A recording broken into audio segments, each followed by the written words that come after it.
Hello, wonderful Spanish 2 students. We hope that everyone is doing well and staying safe and healthy. Our goal for this week is to learn about expressing obligations in Spanish using the expressions tener que plus infinitive and deber plus infinitive. Remember that an infinitive or verbo infinitivo in Spanish is any verb that ends with AR, ER, or IR. Any verb that's not conjugated is what we call an infinitive. Let's review conjugations for the verbs tener and deber first. Remember that the verb tener means to have, and that the verb deber means to have. It also means should or ought. Both verbs end with ER, so they follow the endings for regular ER verbs, which are o, es, e, hemos, es, en. The verb tener is a stem-changing verb. It changes from E to IE.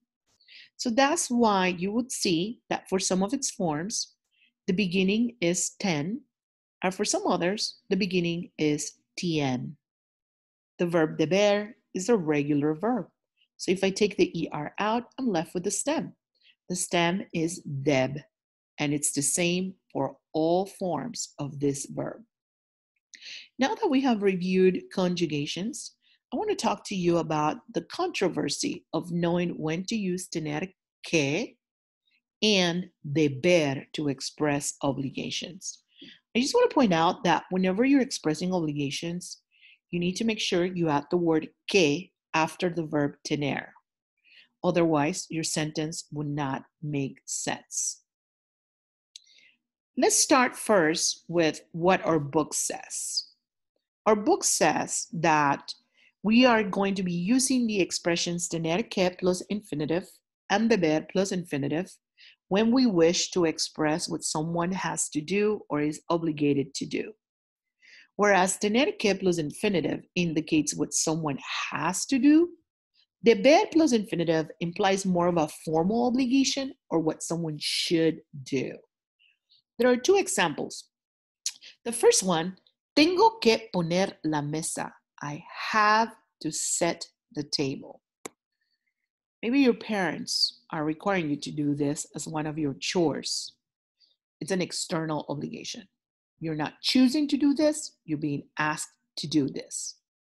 Debo ayudar a mi madre is the second example, and that means I should help my mother or I ought to help my mother. You're choosing to help your mother because it's the right thing to do. It's more of a self-imposed obligation or even a moral obligation. No one has asked you to do this. In other words, according to our book, you are going to use tener que for all external obligations and deber for moral or self-imposed obligations. Think in terms of doing the right thing when you're using the verb deber. I want to talk to you about what experts argue about. And my views about this are more aligned with what I'm hearing from these experts as opposed to what we're reading on a textbook. And I'm going to go a little bit deeper with this topic here. Tener que, some experts argue, can be used for everything. External and internal obligations, a moral obligation, a commitment, an assumption, a need, or a recommendation. Tener que is viewed as a more useful expression than deber because you will never go wrong with using tener que. So if you have a doubt, use tener que. Here are some examples to illustrate this. An example of an external obligation would be, tengo que trabajar esta semana, mi compañero está enfermo. I have to work this week, my coworker is sick. Maybe your boss is asking you to fill in for a coworker. You're doing this because there's an external obligation placed on you, not because you're choosing or willing to do that on your own. An example of an internal obligation is, Cristina tiene que trabajar este mes, quiere comprarse un carro. Cristina has to work this month, she wants to buy a car. Christina has a goal. She wants to buy a car, and she knows that in order to buy that car, she has to earn money. So it's an internal obligation she has put on herself to accomplish her own goal, buying a car. An example of a moral obligation, tengo que ayudarle, es mi amigo. I have to help him, is my friend. I don't have a goal. Nobody is asking me to do anything. I'm choosing to do this for my friend because it's the right thing to do. I want to show him how I can be a good friend. And a good way of showing this is by helping him. An example of a need, tengo que ir a la peluquería. I have to go to the beauty salon. This is particularly true for Senora Leland, whose grays are picking out during this quarantine more than ever before. Another example of a need, that was a joke, by the way. Another example of a need is tengo que ir al supermercado a comprar comida. I have to go to the grocery store to buy food. It's another example for a need. An example of an assumption, tienes que estar muy orgullosa. You have to be very proud. Maybe you're talking to a parent of a graduate or of a college or high school graduate, and you're assuming that they're very proud of their kid. An example of a recommendation, tienes que ir a esa tienda, es genial. You have to go to that store. It's amazing. Now let's talk about the verb deber. Deber can be used for external and internal obligations. Some experts argue that the verb deber is used more like in formal settings or informal conversations. It's also used for moral obligations, assumptions, or when numbering norms or rules. Experts also think that the use of this verb is actually something that depends on the person that's talking and the words that they choose to use when talking about their obligations. Some examples of this are, for external obligation, todos deben acabar el examen ya. Everyone should finish with the test now. An example of an internal obligation, debemos ser más constantes. We should be more constant. Maybe you're setting like goals for your running team, and you find that making sure that everybody gets out of the house to go run for 3-5 miles, it's something you need to improve on. So you can use then debemos in that case. An example of a moral obligation, Pablito, debes ser más educado con tus abuelos. Pablito, you should be more educated. You should have better manners, basically, with your grandparents. Pablito's probably too little, to know what the moral obligation is, but parents are helping him or assisting him with understanding what the right thing to do is, right? Treating grandparents well. An example of an assumption, debes estar muy orgullosa. You should be very proud. Think about my previous example of a parent of a high school or college graduate, right? You're assuming that they're proud of, what their kids have accomplished. You don't know that for sure. So in that case, you can also use the verb deber. For a norm or a rule, an example is los solicitantes deben llenar la solicitud antes del sábado. The applicants should fill out the form before Saturday. You're explaining us, there's an explanation of what needs to be done and by when, before Saturday. So, but I'm thinking about whenever you go to playgrounds or parks and you're about to enter, you would see a poster with a set of different rules of what you should and should not do. The same thing, in Spanish applies. So every time you're numbering rules or norms, you will use the verb deber more so than the verb tener. Okay. Now, tener que and deber are used interchangeable in some cases, and that's just the reality of it. So I try not to concentrate too much on when to use one or the other, but our book does want you to know the difference between the two of them. I follow the Spanish dude on YouTube. And on one of his videos, he said something that I thought was extremely relevant to the lesson we're trying to teach this week, which is words don't mean words. We use words to communicate ideas. And those ideas are the pictures in our heads. When you're talking to me, you have some idea in your head, and you choose words to put that same idea in my head. Words stand for ideas. What's the idea you have in your head when you say you should do something? If you don't do it, there will be consequences, right? Now, what's the idea you have in your head when you say you have to do something? It's the same thing. If you don't do it, there will be consequences.